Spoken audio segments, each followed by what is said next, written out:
할렐루야. 한 주간 동안 평안하셨습니까?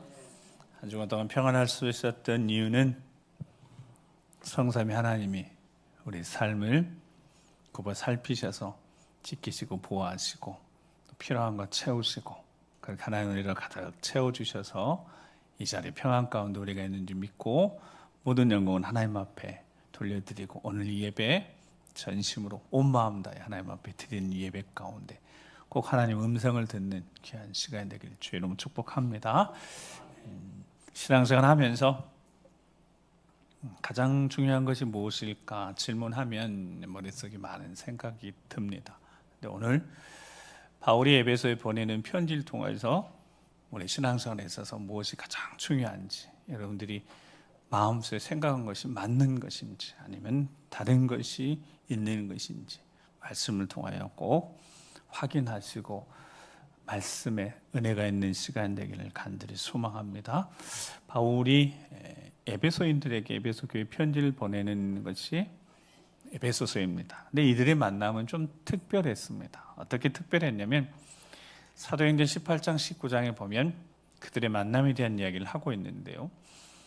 바울이 고린도에서 1년 6개월 동안 머물면서 복음을 전하다가 2차 여행이었습니다. 그래서 2차 여행을 이제 끝내고 안디옥으로 본교회에서 파송교회로 복귀해서 선교 보고도 하려고 돌아가다가 에베소에 들리게 되어집니다. 그래서 들려서 회당에서 유대인들과 변론하고 복음을 전했습니다. 근데 이 복음을 듣고 이 유대인들 가운데 바울에게 요청을 한 겁니다.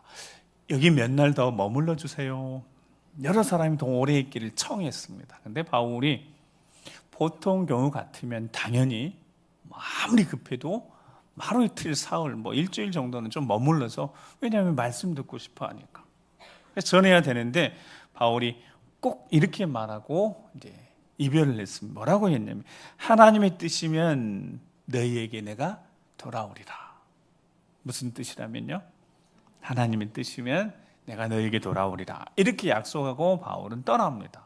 그렇게 해서 2차 전도여행을 마치고 난 다음에 이제 19장에 3차 전도여행을 시작하면서 그 가운데 에베소의 한 목회자를 소개하는데 그가 아볼로입니다. 그래서 아볼로가 에베소에 와서 사도들에게 배운 대로 아마 이 아볼로가 소개하기를 언변이 좋아요. 언변이. 그리고 성경에 능통한 사람이에요. 그래서 이 아볼로가 에베소에 와서 성도들에게 거기 표현대로 예수에 관한 것을 자세히 설명해 줍니다. 그러면 에베소에 바울은 잠시 머물다 떠나갔지만 그 에베소가 그래도 아볼로가 가서 예수님에 대해서 잘 전하고 복음을 전했으니까 에베소가 어떠해야 될지 기대가 되잖아요. 근데 19장에 보면 이제 바울이 3차 전도여행을 시작하면서 윗지방 갈라디아 지방을 지나서 에베소에 도착하게 되어집니다. 드디어 만난 거. 그래서 바울이 그들이 그동안 어떤 그들에게 은혜가 있었는지 바울이 질문을 합니다. 근데 이 질문 속에 오늘 우리가 신앙생활에서 무엇이 가장 중요한지를 알 수 있습니다. 사도행전 19장 2절 3절 말씀을 우리 같이 한번 읽어보겠습니다. 시작.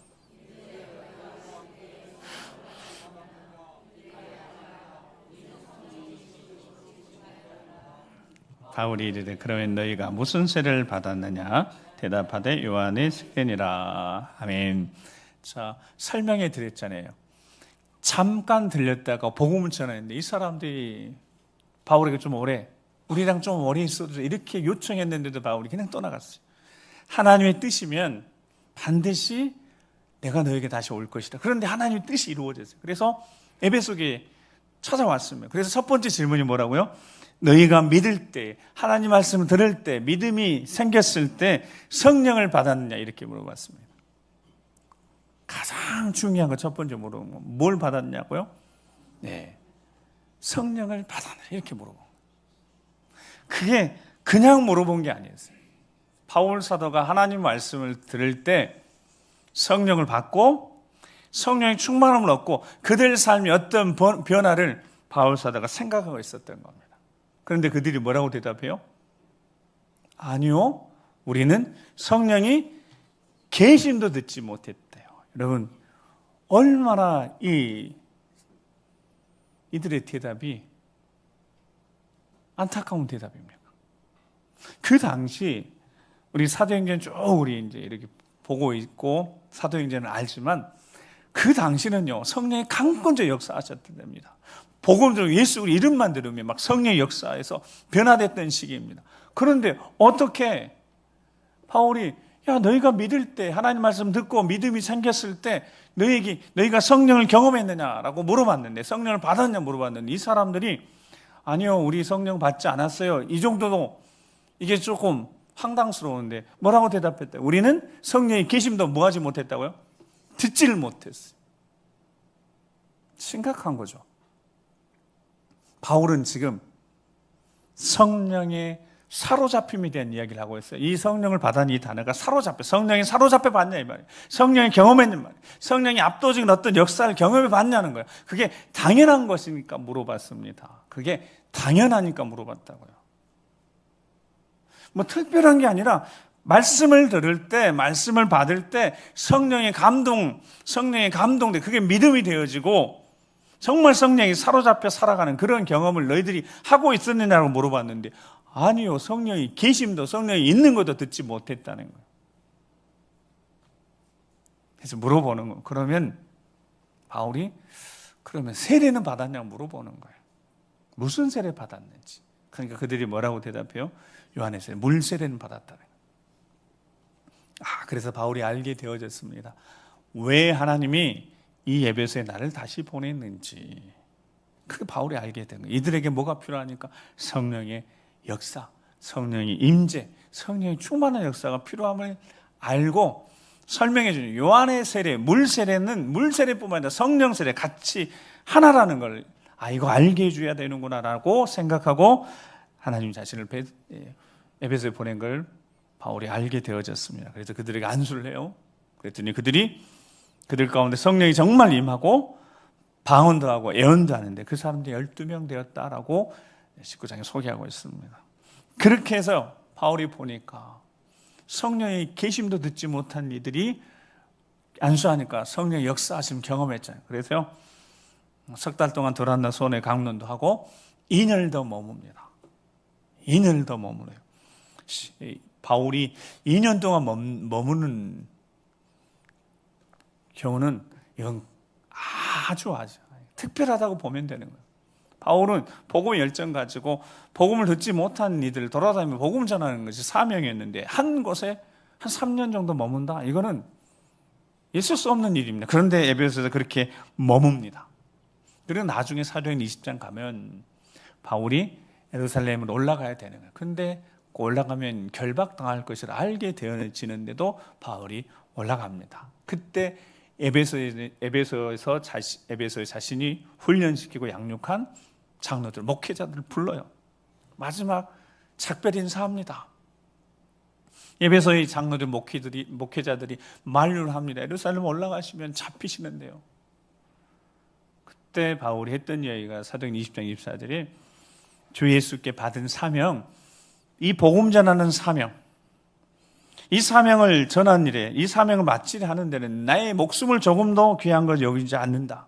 그렇게 하면서 결단하고 서로 인사하고 떠납니다. 그리고 에베소 교회는 바울이 걱정했겠죠. 기도했겠죠. 바울이 예루살렘 올라가서 유대인들 고소당하고 바울이 유대인이면서 로마 시민권 가졌으니까 로마 황제에게 상소를 해서 사도행전 그 뒤에는 이제 바울이 로마로 가는 길, 그래서 로마에 도착해서 가택에 구금당해서 찾아온 이들에게 복음 전하는 새빵 얻어서 그 이야기 사도행전이 그렇게 끝이 납니다. 바울이 한 3년여 동안 복음 전했던 곳, 그렇게 애정이 있는 곳. 그런데 그 에베소 교회 소식이 들려오는 거예요. 정말 바울이 옥에 갇혔다는 거예요. 걱정되는 거죠. 그리고 어떤 사람들은 낙심했다는 소리도 바울이 또 듣게 되어졌어요. 그래서 바울이 편지를 쓴 겁니다. 이 편지 에베소인들에게 보내는 에베소서의 정말 이 편지 가운데 바울이 중요한 얘기, 신앙에서 가장 중요한 것이 무엇인가라는 것을 에베소 교회 성도들의 편지를 통해서 다시 한번 가르쳐 주는데 그 첫 번째 바울의 기도 속에 나타나는 그 첫 번째 기도가 에베소서 1장 16절에 19절 말씀인데요. 같이 한번 읽어보겠습니다. 시작. 내가 기도할 때 기억하며 너희로 말미암아 감사하기를 그치지 아니하고 우리 주 예수 그리스도 하나님 영광의 아버지께서 지혜와 계시의 영을 너희에게 주사 하나님을 알게 하시고 너희 마음의 눈을 밝히사 그의 부르심의 소망이 무엇이며 성도 안에서 그 기업의 영광의 풍성함이 무엇이며 그의 힘의 위력으로 역사하심을 따라 믿는 우리에게 베푸신 능력의 지극히 크심이 어떠한 것을 너희로 알게 하시기를 구하노라. 아멘. 자, 바울이 편지를 통해서 너희들이 감사하며 너희 생각할 때 감사하며 기도한다. 그 기도가 두 가지예요. 첫 번째가 지혜와 계시의 영을 너희에게 주사. 처음 만났을 때 바울이 뭐 물어봤다고요? 너희가 믿을 때 성령을 받았느냐? 듣지도 못한 그들이 뭐가 중요하다고요? 지혜와 계시의 영을 통해서 하나님을 아는 것이 중요하다는 거예요. 그래서 마음의 눈이 밝혀져서 부르심의 소망이 무엇인지, 왜 우리를 불렀는지, 성도로서 하나님의 자녀로 살아가는데 그 기업의 영광의 풍성함이 무엇인지 알아야 된다는 거예요. 첫 번째가 신앙생활 하면서 제일 중요한 거예요. 지혜와 계시의 영을 통해서 우리가 하나님을 알아야 된다. 우리가 왜 하나님 앞에 부르심을 받은 부르심의 이 소명의식, 사명, 무엇을 위해 살아야 돼요? 우리가 분명히 알아야 돼요. 성령 하나님이 지혜와 계시의 영을 주죠. 그걸 알게 한다는 거예요. 그러면 에베소 교회 성도는 처음 만났을 때 뭘 모르고 있었던 겁니다. 뭘 모르고 있었던 겁니까? 하나님을 알지 못했다는 거예요. 제대로 알지 못한 거죠. 성령을 받지 않았는데, 지혜와 계시의 영을 받지 않았는데, 하나님이 누구인지 잘 모르는 거예요. 성도로 살아가는 내가 부르심, 이 소망, 소명, 나를 부르셨다는 것도 모르고 무엇을 살아가는지 제대로 모르고 있었다는 거예요. 여러분, 이게 그리스도인이 아닌 거죠. 자기가 누구인지도 모르고 무엇을 위해 살아가는지를 몰라요. 즉 성령의 지혜와 계시의 영이 함께 하셔서 그들을 사로잡지 않고 성령 충만하지 않으면 그리스도인이 할 수 없는 겁니다. 에베소는 그게 없었어요. 처음에 가서 물어본 바울이 얼마나 놀랬겠어요. 자, 그래서 다시 편지 쓰는 지혜와 계시의 영이 너희 가운데 함께함이 가장 중요해요. 성령 충만함이 가장 중요해요. 무엇이 제일 중요하다고요? 성령으로 충만한 것, 성령에 사로잡히는 것, 이것이 가장 중요한 신앙생활. 자, 그럼 제가 여쭤보겠습니다. 여러분은 성령의 충만함을 경험하셨습니까? 성령이 온전히 사로잡히는 경험하셨습니까? 지난 주간 제가 중고등부 청년부 수련회 갔다가 제가 둘째 날 갔다가 제가 느꼈어요. 이 녀석들 정말 성령에 사로잡혀서 기도하는 거예요. 그 장면을 보셨으면 진짜 깜짝 놀랐어요. 그리고 그 다음날 물어보니까 5시간 예배를 드렸다는 거예요. 5시간. 여러분, 5시간 서서 예배 드린 일들, 막 말씀 듣고 막 기도를 써서 한 4-5시간 한 거예요. 여기 증인들 계셔요. 아들한테 이제 첫째한테 물어봤더니 4시간까지는 버텼대요. 4시간 지나서는 또 어떻게 감당이 안 돼요. 그러니까 그 힘이 5시간이 자신들의 힘이었겠냐. 아니, 성령의 능력. 그래서 두 번째, 성령의 충만함 사로잡힌 다음에 그래서 바울이 19절에 그의 힘의 위력으로 역사하심을 따라 믿네. 그래서 성령에 사로잡혀야 된 이유가 뭐냐면 그의 힘의 위력, 그 위치에서 나온 힘, 즉 하늘의 권세, 하늘의 능력. 여러분, 우리는 세상의 권세의 힘을 받고 살아가는 사람들이 아니잖아요. 그 위력이 위치에서 하나님 나라 통치자이신 하나님으로부터, 위로부터 하늘의 능력을 덧입고 살아가는 자들이에요. 그거 성도들에게 그게 중요하다. 계시의 영, 지혜의 영을 통해 성령에 사로잡히면 그때서부터 누구 힘으로 살아간다고요? 하나님의 힘으로, 하나님의 능력으로, 그 힘의 위력으로 역사하심을 따라 살아가는. 그러니까 바울이 처음 만났을 때 물어볼 수밖에 없었던 거죠. 너희가 하나님 말씀 듣고 믿을 때 성령을 받았느냐? 너희 안에 확실한 믿음의 고백이 있고 하나님을 제대로 알고 있고 그 하나님 능력으로 살아가고 있느냐 물어봤더니 그들이 성령의 계심도 듣지 못해. 그러면 그들이 지금 어떻게 살아가고 있었어요? 자신들의 능력으로 살아가고 있었던 거예요. 이 시대도 마찬가지예요. 여러분, 이 시대도 하나님의 능력으로 살지 못하고 그냥 자신의 능력으로 살아가는 사람들이 있습니다. 근데 예수 그리스도의 사람들, 그리스도인들은 그렇게 살아간 사람들이 아니에요. 자신이 누구인지를 분명히 하고 영적으로 하나님 자녀임을 고백하면서 그 하나님의 자녀가 누릴 수 있는 이 땅에서 하늘의 능력을 이렇게 다운받아서 폰에 이렇게 다운받는 게 있잖아요. 하나님의 능력을 그대로 딱 다운받아서 쓰는 사람들. 그러니까 그들의 삶이 어떤 역사가 나타나겠습니까? 하나님의 능력이 나타나겠죠. 하나님의 역사가 나타나겠죠. 지극히 크신 그 능력이 지극히 크신 어떠한가를 알아야 되는 거죠. 경험하고 살아야 되는. 그러니까 성령을 받았느냐고 물어봤던 겁니다. 그것이 당연한 거였습니다. 내 에베소 교회에 없었어요. 그래서 바울이 다시 편지를 쓴 겁니다. 1장 21절 23절 말씀에 그리고 중요한 이야기를 들려줍니다. 자, 성령을 통해서 지혜, 계시의 영을 통해 하나님을 알게 되어지고 하나님 능력으로 살아가는 이들이 어떤 이들인지 영적 전체성을 아주 잘 설명하는데, 자 21절부터 23절까지 읽어보겠습니다. 시작. 모든 통치와 권세와 능력과 주권과 이 세상뿐 아니라 오는 세상에 일컫는 모든 이름 위에 뛰어나게 하시고 또 만물을 그의 발 아래에 복종하게 하시고 그를 만물 위에 교회의 머리로 삼으셨느니라.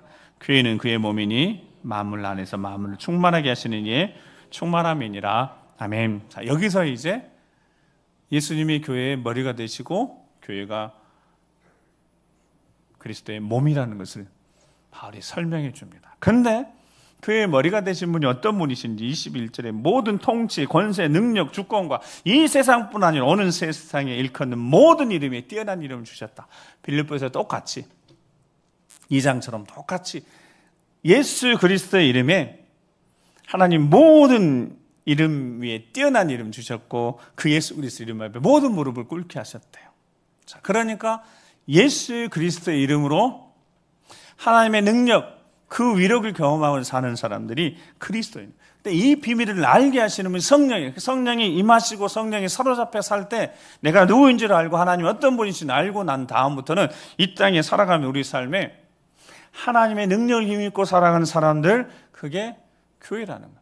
교회는 머리가 예수님이시고 교회는 그의 몸이라는 거예요. 예수 그리스도의 이름의 능력을 힘입어 살아간 사람들이 그리스도예요. 교회라는 거예요.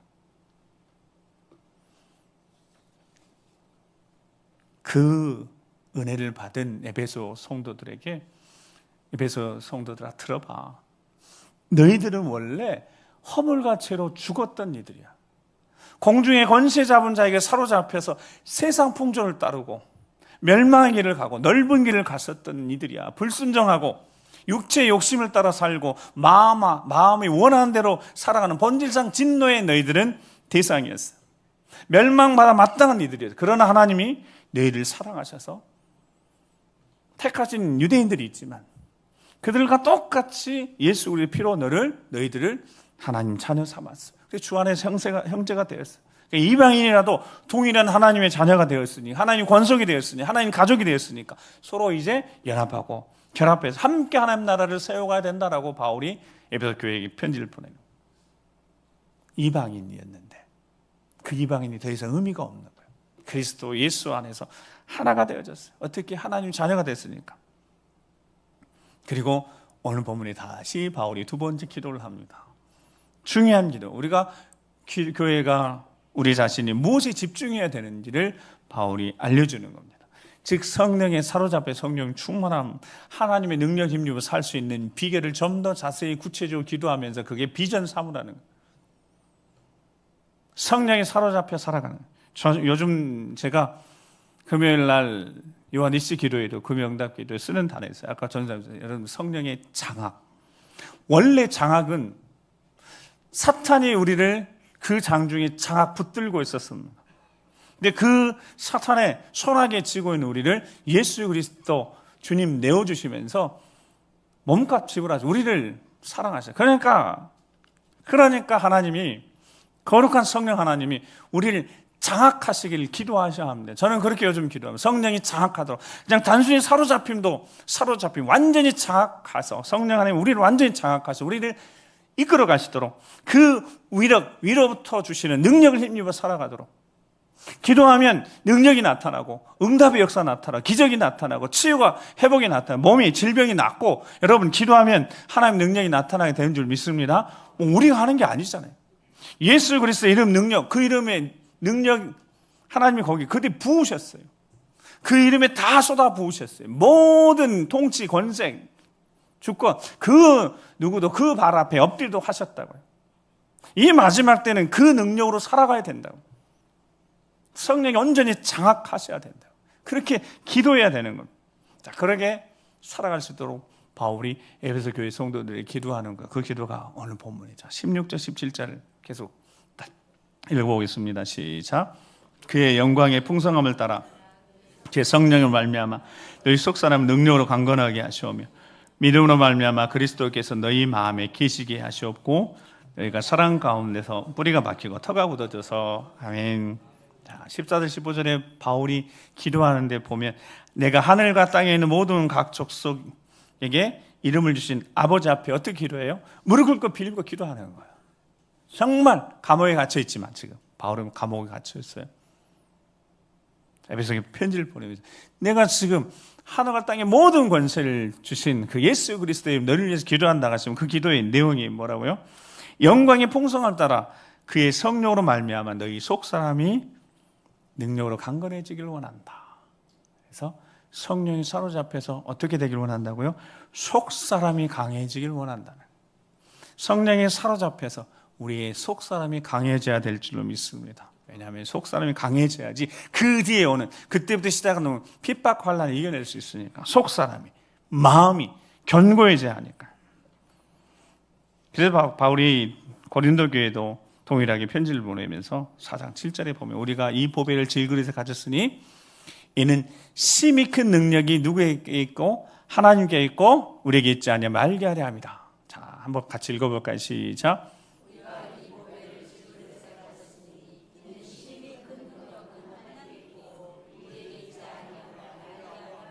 아멘. 그게 속 사람이 강건해지는. 속 사람이 어떻게 강건해질 수 있다고요? 질그릇인데 겉사람은 낡아지고 겉사람은 쇠해지는데 속사람은 날마다 새로워질 수 있는 은혜가 이 질그릇에 보배를 가졌던 예수 그리스도를 아는 빛을 비춰서 우리가 예수를 구주로 고백하는 그 고백이 있으면 하나님의 심히 큰 능력이 하나님부터 오늘 알게 되는 우리에게 있지 않고 그러니까 바울이 성령을 받았느냐라고 물어봤다는 거예요. 16절에 그러므로 우리가 낙심하지 않으며 우리 겉사람은 낡아지나 우리 속사람은 날로 어떻게 해요? 새로워지도다. 그래서 고린도서 4장 16절에 속사람은 날로 새로워지도다. 속사람이 새로워진다는 뜻이 뭐냐면 성장한다는 거예요. 속사람이 성장하니까 강해지는 거죠. 견고해지는 거죠. 알아가니까 예수님에 대해서 알아가니까 점점점 우리 속사람이 견고해지는 거예요. 십자가 사랑을 알게 되어지면서 그 십자가 사랑 예수 그리스도 우리 안에 계시기 시작하면서부터 성령 하나님 자꾸 감동심 깨닫게 하시는 그게 성장, 성숙, 새로워지는 거예요. 그래서 바울 사도가 에베소 교회 성도들에게 우리가 다 하나님 아들을 믿는 것과 아는 일 하나가 되어서 온전한 사람을 이루어 그리스도의 장성한 분량이 충만한 데까지 이르리니 그래서 이제 성장, 성숙 성령이 우리를 사로잡아서 우리 속사람을 강건케 하고 우리 속사람을 새롭게 하시는 은혜. 그래서 14절에 우리가 이제는 어린아이가 되지 않고 어린아이들 되지 않고 그래서 사람의 속임수나 간사한 유혹에 빠져 온갖 교훈의 풍조에 밀려 요동하지 않도록 자라나야 된다. 15절 말씀 계속 읽으 시작. 오직 사랑 안에 참된 것을 범사에 그에게까지 자랄지라. 그는 머리니 곧 그리스도라. 아멘. 범사의 사랑 안에서 참된 것을 해서요. 오직 사랑 안에서 그렇게 참된 것을 범사에 자라가라는. 속 사람이 새로워지는 것 같은 말이에요. 성장하는 것 같은 말이에요. 성숙하는 것 같은 말이에요. 우리의 속 사람이 견고해지는 것 다 같은 말입니다. 성령의 충만함으로 계시의 영을 통한 우리 속 사람이 그렇게 날마다 새로워져요. 겉사람은 어쩔 수 없지만 우리 속 사람이 견고해지지 않으면 안 된다는 거예요. 왜냐하면 핍박의 시대가 올 거니까. 근데 그렇게 견고해지는 데는 십자가의 사랑을 제대로 깨달아야 알 수 있다. 그래서 오직 사랑 안에서. 그래서 19절에 결정적으로 바울이 19절 말씀, 오늘 본문 19절 말씀, 18절 19절 능히 모든 성도와 함께 지식이 넘치는 그리스도의 사랑을 알고 19절 그 너비와 길이와 높이와 깊이가 어떠함을 깨달아 하나님 모든 충만한 것으로 너에게 충만하게 하시기를 구하느라. 그렇게 기도했을 때 20절에 보면 우리 가운데 역사하시는 능력으로 우리가 구하거나 생각하는 모든 것에 더 어떻게 해요? 더 넘치도록 능하게 하실리. 그 능력으로 우리가 살아가야 합니다. 그러니까 십자가 사랑을 알아야 된다는 거예요. 어떤 사랑? 그 사랑이 너비, 길이, 높이, 깊이를 알아야 된다는 거예요. 십자가의 너비는요, 길이는요, 설명하면 다 알 수 있습니다. 설명하면. 제가 설명해 보겠습니다. 십자가 너비는 요한복음 13장 1절 말씀처럼 예수님이 유월절 전에 예수님이 자기가 떠나 아버지께 돌아가실 때가 이런 줄 아시고 세상에 있는 사람들 사랑하신다. 어떻게 해요? 끝까지 사랑. 이 끝까지 사랑한다 이 단어가 사랑의 범위라고요. 범위. 어떤 범위? 자신을 팔아 넘기는 가룟 유다까지 사랑하셨어요. 그 사랑의 범위는 우리까지 사랑하셨잖아요. 할 말이 없잖아요. 나 같은 죄인까지 사랑하셨으니까. 죽어 마땅한 죄인까지 사랑한 그 범위는, 그 사랑의 너비는 생각할 길이 없습니다. 두 번째, 사랑의 길이를 생각해. 길이는 영원이잖아요. 태초 전부터 택하셨는 일장이 태초 전부터 택하셨는데 그 사랑이요 일생토록 지속되고 또 영원토록 지속됩니다. 그 영원한 속성 때문에. 그러니까 이 사랑의 길이도 우리가 듣고 이해할 수 있어요. 로마서 8장 39절 맞아요. 우리를 우리 주 그리스도 예수 안에 있는 하나님의 사랑으로 끊을 수 없으리라. 그 어떤 것도 뭐 사망, 생명, 천사, 권세, 현재이든 장래, 능력이든 높음, 깊음 그 어떤 피조물도 사랑 끊을 수 있다 없다? 못 끊습니다. 그 사랑의 길이가 그냥 그렇게 한 번 사랑하신 그 사랑은 끝까지 변함이 없으십니다. 근데 문제는 사랑의 높이와 깊이입니다. 이거는 설명해서 알 수 있는 게 아니에요. 경험해야 경험해야 되는 거예요. 그래서 아까 말한 중고등부 이렇게 보니까 얘들이 은혜를 경험하고 아까 그랬잖아요. 2차 수련을 한다는 거. 원래 2차는 저기 놀러 가는 거였어요. 놀러 가는 거. 처음에 계획 세울 때. 저기 강릉으로. 물놀이 가는 게 계획이었다니까. 그런데 딱 은혜를 받고 와서 가져왔어요. 2차를 한다는 거. 보니까 애들이 정신이 제정신이나 싶을 정도로 아니 다 지금 막 저녁에 5시간 이렇게 집회를 하고 목까지 다 셌어요 애들이. 근데 다시 또 은혜 받기 위해서 집회 간다는 거예요. 제가요 속으로 와. 그러니까 이거는 억지로 못 하잖아요. 그래서 자기들이 지금 이번 주간에 다시 집회를 한다는 거예요. 지금 제가요 가지 말라고 할 수가 없잖아요. 가라고. 그랬더니 억지로 못해요, 억지로. 그래서 아들이 이제 둘째가 다 해보니까 웬만한 애들 다 간다는 거예요. 여기 아들들은 엄마가 계시는데 그 아들은요 이번 또 간다고 그랬어요. 그러니까 엄마 입장에서는 공부를 안 하고 저렇게 쫓아다니면 걱정되잖아요. 근데 아들이 결단하고 나 집에 간다. 엄마 허락했다고 그래서 못 막는 거예요. 여러분 그걸 어떻게 막아요? 은혜 받으러 간다는. 십자가의 사랑 그 높이와 깊이는 이게 설명이라고 되는 게 아니에요. 차원이 달라지는 겁니다. 차원이 달라지는 깊이 달라지니까 차원이 달라지는 이게 경험해 보지 않고는 여러분 제가 설명해 낼 수가 없어요. 여러분 십자가 사랑 어떻게 제가 설명해요? 그 십자가의 굳이 설명한 높이는요 거룩함입니다. 뭐라고요? 거룩함. 십자가 사랑의 높이는 거룩함이에요. 여러분 우리가 예수 그리스도를 구주 영접하고 우리 안에 성령 하나님 주시는 거룩함의 목표가 있는데 그 높이 목표가 있는 그게 거룩함입니다. 거룩해 하시는 거예요. 새 사람을 입게 하셔서 새로운 삶을 살게 하시는 그게 거룩함이다. 그게 거룩함의 목표인 겁니다. 그 목표에 어느 누가 내가 도달할 수 있겠다고 자신할 수 있겠습니까? 내가 이 정도 했으면 내가 거룩하다고 자신 있게 말할 수 있겠습니까? 끊임없이 거룩함으로 나아가는 겁니다. 끝까지 부르실 때까지. 어느 순간 그 거룩함에 차원 높이를 경험하게 되면요, 자연스럽게 좁은 길을 스스로 선택하게 되는 겁니다. 제가 아들, 둘째 아들 이렇게 지켜보니 그래요. 스스로 그냥 선택하는 게 생기는 거예요. 생각이 차단되고 영적으로 열정이 생기고 거룩함의 자리, 은혜의 자리 스스로 간다고 하는 거예요. 여러분, 아무리 가라고 해도 이게 안 가지는 거거든요. 얼마나 좋은 애들이, 얼마나 좋은 변명이 있어요. 학원 가야죠. 공부해야죠. 근데 그거 내려놓고 집회를 간다? 애들이 지금 정상이 아닌 거예요. 우리가 봤어. 근데 영적으로는 그렇게 성령이 그들이 장악당한 거예요. 여러분 응원해 주셔야 되지 않겠습니까? 기도해 주셔야 되지 않겠어요? 정말 이렇게 뜨거운 은혜를 쏟지 않고 계속해서 그래서 우리 둘째가 이제 시작이라고 그렇게 하다. 이제 시작이라고. 정상이 아닌 거죠. 이제 시작이라는 거예요. 여러분 축복하고 기도해 주십시오. 십자가의 깊이 저들이 거룩함을 추구하기 위해서요, 자신들의 삶의 자리를 정리하고 있어요. 그 높은 십자가 사랑을 도달해 보려고 도전하고 있어요. 성령이 완전히 사로잡혀 장악당하죠. 데살로니가 4장 3절에 하나님 뜻은 너희의 거룩함이라고 했어요. 우리도 마찬가지, 우리도 십자가의 사랑 그 높이 다 우리가 추구해낼 수 없어요. 그런데 그 거룩함을 향하여 나가는 그 자체만으로 성령 하나님 충분히 기뻐하십니다. 마지막 사랑의 깊이는요, 이것도 설명할 길이 없습니다. 왜냐하면 십자가 사랑을 경험한 사람들에게 삶 속에 나오는 모습이니까.